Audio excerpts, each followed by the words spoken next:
आपने अगर बिच्छू को ध्यान से देखा है तो ये क्वेश्चन भी आप बहुत अच्छे से बनाएंगे। बिच्छू को अगर आप ध्यान से देखेंगे तो वो बड़ा शांत सा प्राणी लगता है, बिल्कुल आराम आराम से चलता है।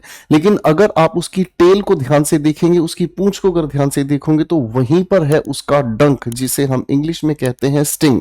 तो यही कहानी हमसे इडियम के रूप में पूछ ली है। कैसे मेरे बच्चों? A sting in the tail. अब इसका मतलब हमें क्या समझ आया? एक ऐसी situation in which a large group has to do something. बड़ा ग्रुप किसी काम को करेगा नहीं मेरे बच्चों। अगला मीनिंग कहता है something which seems bad at first but contains a pleasant part. Sir pleasant नहीं हो सकता। बिच्छू को हमने देखा, छोटा सा प्राणी लगा, बहुत आराम से चलता है, इसका स्ट्रक्चर भी बड़ा गजब का ही देखने को मिलता है। लेकिन इसके अंत में जो पूंछ में डंक है वो सबसे खतरनाक है। तो नहीं सर, प्लीजेंट नहीं, खतरनाक चाहिए था।